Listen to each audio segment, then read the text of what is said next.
नमस्कार, प्रदेश प्राइम में आपका स्वागत है। मैं हूं दीपिका सिंह। प्रदेश प्राइम के दूसरे सेगमेंट अपना उत्तराखंड में हम बात करेंगे उत्तराखंड की सारी बड़ी खबरों की।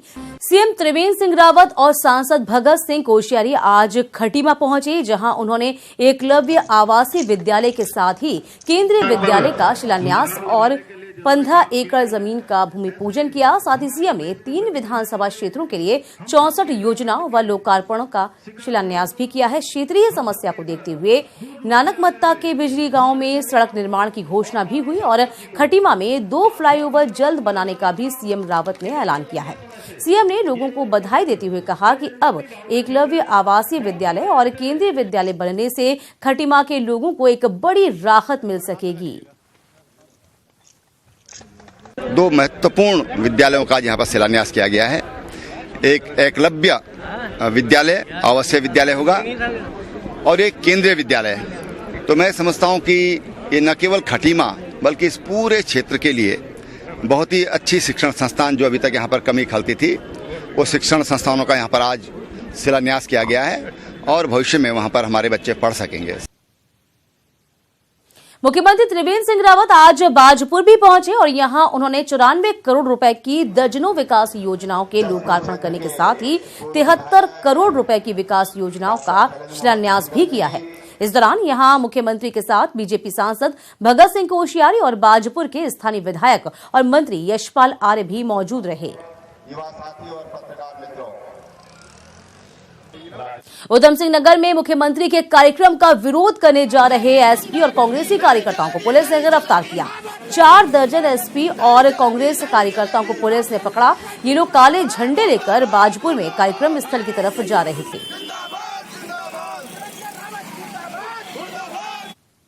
और उसके पहले सीएम त्रिवेंद्र रावत हरिद्वार दौरे पर रहे। इस दौरान उन्होंने गुरु आत्म गुजरांवाला स्मारक प्रतिष्ठा महोत्सव में शिरकत की है। कार्यक्रम में कैबिनेट मंत्री मदन कौशिक और सांसद भगत सिंह कोश्यारी भी मौजूद रहे।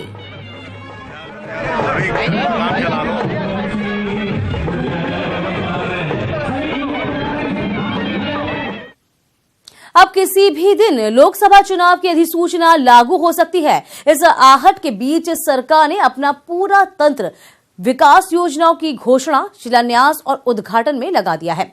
देखिए रिपोर्ट, कैसे कुमाऊं में फीते कटने और पर्दे उठने का दौर जारी है। कुमाऊं में पिछले 2 महीने में ऐसे 850 शिलापटों से पर्दा उठ चुका है। किसी का पर्दा बीजेपी के विधायक ने उठाया तो किसी का सांसद और मुख्यमंत्री ने। उधम सिंह नगर, नैनीताल, अल्मोड़ा, चंपावत, बागेश्वर से लेकर पिथौरागढ़ तक कुल मिलाकर 11 अरब से ज्यादा की योजनाओं की शुरुआत कर डाली है। यही वजह है कि लोकसभा चुनाव से ठीक पहले भी विकास की इस बरसात से विपक्ष हैरान है। ये बड़ा दुर्भाग्यपूर्ण है। हम जितना कर सके उतना कहना चाहिए, हमेशा से है और हमने यही सीखा है। लेकिन अब ये करोड़ों की योजनाएं सुन रही हैं आप, कई हजार करोड़ की हो गई होंगी दिल्ली से लेके यहाँ तक, और जमीन पर लोगों को कुछ नहीं मिल रहा है, लोग परेशान हैं। हालांकि सरकार के प्रतिनिधि उल्टा विपक्ष को ही कटघरे में खड़ा कर रहे हैं और इसे विकास की राजनीति करार दे रहे हैं। तो केवल चुनाव की वजह से हम शिलान्यास या लोकार्पण नहीं रोक सकते। अब कांग्रेस का आरोप निश्चित रूप से कांग्रेस को लगाने भी चाहिए। कांग्रेस का दायित्व बनता आरोप लगाएं, क्योंकि खिसियानी बिल्ली खंबा नोचे का निश्चित रूप से हरीश रावत हो चाहे इंदिरा हृदय हो, वो इस प्रकार की अब अनर्गल बयानबाजी कर रहे हैं और जनता सरकार से खुश है। कुल मिलाकर चुनाव और वोटों के बहाने ही सही, लेकिन नेता विकास को लेकर जनता के बीच जाते नजर आ रहे हैं। ऐसे में ताड़ नहीं तो कम से कम तिल के बराबर ही सही, लेकिन विकास की उम्मीद तोड़ ही जा सकती है। हल्द्वानी से न्यूज़ 18 के लिए शरण नेगी की रिपोर्ट।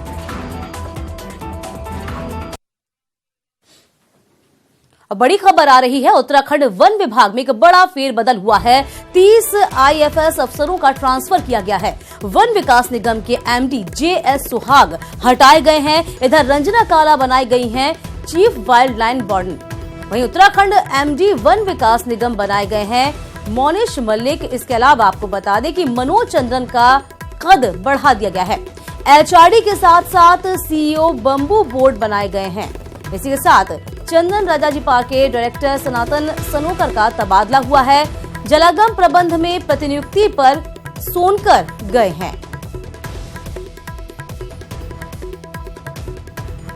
तो वन विभाग में बड़ा फेरबदल हुआ।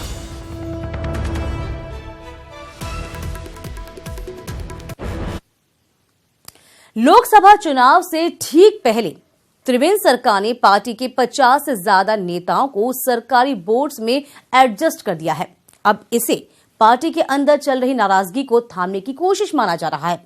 लेकिन क्या पार्टी के अंदर बेचैनी थम गई है? की रिपोर्ट देखिए। लोकसभा चुनाव में नेताओं की नाराजगी के अंदेशे के बीच 4 दर्जन से ज्यादा बीजेपी नेताओं को सरकारी उपक्रमों में एडजस्ट कर दिया गया। 2017 में सरकार आने के बाद से ही बीजेपी नेता एडजस्टमेंट की उम्मीद पाले हुए थे। नॉमिनेट हुए नेताओं में बलराज पासी, ज्योति गरोला सरीखे नेता भी शामिल हैं। पासी नैनीताल से सांसद रहे हैं और फिर से टिकट मांग रहे थे। सीनियर नेताओं को कैबिनेट और राज्य मंत्री का दर्जा दिया गया है, जबकि कुछ को बतौर मेंबर भी एडजस्ट किया गया है। ऐसे में कभी बीजेपी से विधायक रहे और अब कांग्रेस सरकार के पूर्व मंत्री तिलकराज बेहड़ को उम्मीद है कि बीजेपी में नेता अब भी ना खुश है और इसका फायदा कांग्रेस को मिलेगा। बीजेपी का कार्यकर्ता बहुत अपनी पार्टी से रुष्ट है और नाराज चल रहा है, क्योंकि इन्होंने लगातार 2 साल से कार्यकर्ताओं को बेवकूफ बनाया है और अब लॉलीपॉप दिए जा रहे हैं। ऐसे सीनियर लोगों को लॉलीपॉप दिया और लगता नहीं कि इनका कार्यकर्ता अब संतुष्ट हो पाएगा। और अभी बहुत सारा कार्यकर्ता और इनका बैठा है जो सीनियर, जो इस उम्मीद में बैठा है। दरअसल दायित्वों के नहीं मिलने पर बीजेपी कैंप में नाराजगी की चर्चा हाल ही में हुई संगठन की बैठक में भी आई थी। बीजेपी अध्यक्ष भी मानते हैं कि उम्मीद सबको रहती है और एडजस्टमेंट का सिलसिला जारी रहेगा। नहीं, नाराजगी तो ऐसा नहीं थी। हमारा कार्यकर्ता कोई भी दायित्वों के लिए या पदों के लिए काम नहीं करता, हम एक लक्ष्य के लिए काम करते हैं। पहले एक सूची निकली थी, अब दूसरी सूची निकली है, आगे और सूचियां निकलने वाली हैं। एक लोकसभा सीट की लड़ाई लड़ रही बीजेपी ये बात समझती है कि नेताओं को चुनाव से पहले मनाना कितना जरूरी था। इसीलिए दिसंबर में अपने बर्थडे के मौके पर सीएम त्रिवेंद्र ने 1 दर्जन से ज्यादा नेताओं को सरकारी बॉडीज में अपॉइंट किया और अभी भी पार्टी में कई सीनियर विधायक हैं जो अपने लिए उम्मीद लगाए बैठे हुए हैं। अब इन्हें मनाना भी बड़ी जिम्मेदारी होगी। देहरादून से न्यूज़ 18 के लिए किशोर रावत की रिपोर्ट। अब बड़ी खबर आ रही है रामनगर से। यहां शक्ति फॉर्म जीजीआईसी में 10वीं की गणित की कॉपियां गायब होने के मामले में एक बड़ी कार्रवाई हुई है। आपको बता दें कि उत्तराखंड बोर्ड ने 4 सदस्यीय जांच कमेटी बना दी है और साथ ही परीक्षा केंद्र में 10वीं की गणित की परीक्षा 2 बार आयोजित होगी। परीक्षा की तारीख की घोषणा जल्द होगी। बोर्ड का यह कहना है कि दोषियों को बख्शा नहीं जाएगा।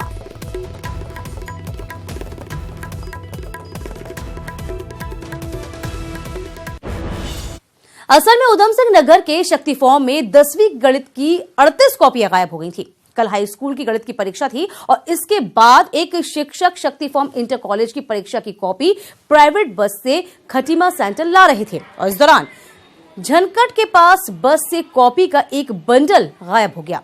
आनंद फानन में लापरवाही शिक्षकों को निलंबित तक कर दिया गया। वहीं शिक्षा विभाग के द्वारा मामले की तहरीर कोतवाली खटीमा को दी गई और इसकी बारीकी से अब जांच चल रही है।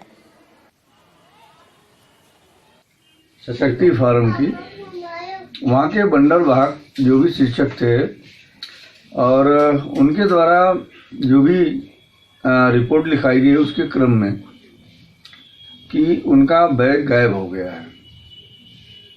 कितनी कॉपियां गायब हुई है? कौन सी? उनके हिसाब से कहने का था कि 38 कॉपियां, जो भी हमें आज रिकॉर्ड के हिसाब से पता लगा है कि 38 कॉपियां उस बंडल में थी, वो गायब हुई हैं। विभाग ने संबंधित खिलाफ अनुशासनात्मक कार्रवाई की है और पुलिस महकमे में हमने रिपोर्ट भी दर्ज कराई है। ये पुलिस को सूचना मिली है कि हाई स्कूल की गणित का पेपर था जिसकी कुल 38 कॉपियाँ एक खटीमा क्षेत्र में कहीं गुम हुई हैं शिक्षक द्वारा, जिसकी हमको गुमशुदगी की तहरीर मिल चुकी है, जिसमें हमने दर्ज कर उसकी जांच की जा रही है। अल्मोड़ा में सांसद निधि खर्च करने में लोकसभा सांसद से आगे राज्यसभा सांसद निकल गए हैं। अल्मोड़ा से सांसद अजय टमटा अपने 5 साल के कार्यकाल में जहां 1,81,00,000 रुपए की धनराशि खर्च कर पाए हैं, वहीं राज्यसभा सांसद प्रदीप टमटा 3 साल के ही कार्यकाल में 1,62,00,000 की धनराशि खर्च कर चुके हैं। और यही नहीं, पिछले 2 साल में तो लोकसभा सांसद और केंद्रीय मंत्री ने 1 भी रुपया खर्च नहीं किया। नहीं, मेरी तो सांसद नहीं थी, पूरे अल्मोड़ा संसदीय क्षेत्र में हमने सब जगह दी है और हमने अपनी निधियों में जितना आ जाना चाहिए था उससे ज़्यादा हमने सरकार को दी है। और ये तो हालत ये है कि राज्य सरकारों के की स्थिति में जो सांसद निधि को खर्च करने की स्थिति है वो बहुत ही निराशाजनक है। निर्माण कार्य के लिए हमने पैसा धनराशि जो है एमपीलेट से स्वीकृत की थी, वो संबंधित विभागों ने समय पर कार्य पूरा न करके उपभोग देने में थोड़ा दिक्कत की है, उसके कारण जो है पैसा पेंडिंग पड़ा। पौड़ी सीट से सांसद बनने के बाद भुवन चंद्र खंडूरी रामनगर विधानसभा में बहुत कम आए और इसका असर क्षेत्र के विकास कार्यों पर भी पड़ा। स्थानीय लोगों का कहना है कि उनके छोटे छोटे काम भी सांसद के यहां नहीं आने से रुके पड़े हैं, लेकिन अपने सांसद का बचाव करते हुए बीजेपी उनके अस्वस्थ होने का अब हवाला दे रही है। बीजेपी का कहना है कि सांसद निधि से कई विकास कार्यों को अंजाम दिया गया। उनका यहाँ बिल्कुल जीरो, रामनगर विधानसभा में उनका कोई इंटरेस्ट नहीं था, क्योंकि 13 विधानसभा जो है वो पौड़ी लोकसभा के गढ़वाल क्षेत्र में है।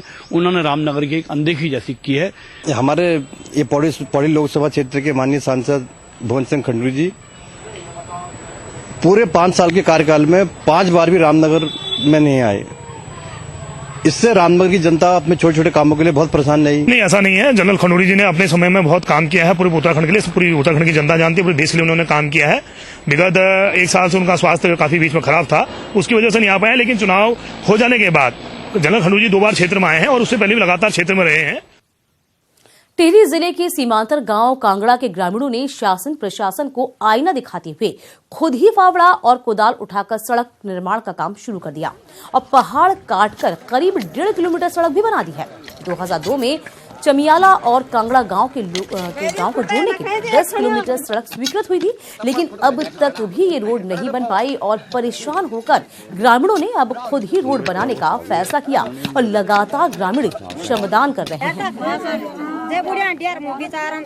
हमने ये परेशानी से उठाया बाबा कि हमारी किसी ने सुनाई नहीं करा।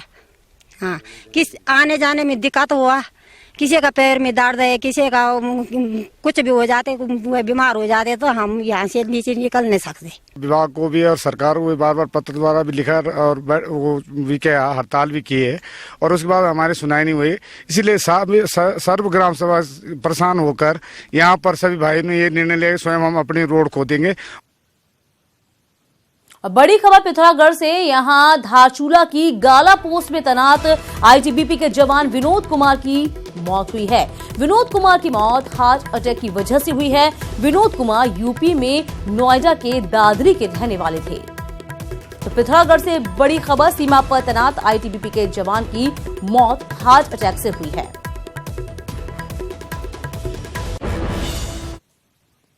रिलायंस इंडस्ट्रीज के चेयरमैन मुकेश अंबानी और रिलायंस फाउंडेशन की चेयरपर्सन नीता अंबानी के बड़े बेटे आकाश अंबानी आज श्लोका मेहता के साथ परिणय सूत्र में बंधने जा रहे हैं। भव्य शादी समारोह मुंबई के जियो वर्ल्ड सेंटर में आयोजित किया गया है। इस खास वेडिंग सेरेमनी में शामिल होने के लिए दुनिया भर के बड़े दिग्गज मेहमान मौजूद हैं, जिसमें यूएन के पूर्व महासचिव बान की मून, उनकी पत्नी, ब्रिटेन के पूर्व पीएम टोनी ब्लेयर और उनकी पत्नी, श्रीलंका के पूर्व क्रिकेटर महिला जयवर्धने शादी में शरीक हुए। दुनिया के बड़े कारोबारी रतन टाटा, आनंद महिंद्रा और दिग्गज सीईओ जैसे गूगल के सीईओ सुंदर पिचाई और बैंक ऑफ अमेरिका के सीईओ रॉयल मोइनिहार भी शादी समारोह में मौजूद हैं। आनंद पीरामल और चाचा अनिल अंबानी भी जियो टावर में मौजूद हैं। दादा धीरूभाई अंबानी की तस्वीर पर माल्यार्पण पूजा के बाद शादी की तमाम रस्में शुरू हुई। आकाश अंबानी की वेडिंग सेरेमनी में साफा रस्म की तस्वीरें भी रोचक हैं। आप तस्वीरों में देख सकते हैं कि देश विदेश से आए सभी मेहमानों को साफा पहनाकर रस्म अदायगी की गई है। मुंबई के जियो वर्ल्ड सेंटर में आकाश और श्लोका की शादी समारोह में शामिल होने आए सभी मेहमानों को खास रंग के साफा पहनाए गए। वहीं पिता मुकेश अंबानी और मां नीता अंबानी भी बेटे को घोड़ी पर बैठाकर खुशी से फूले नहीं संभारे हैं और इस खुशी के पल में दोनों थिरकने पर मजबूर भी हुए।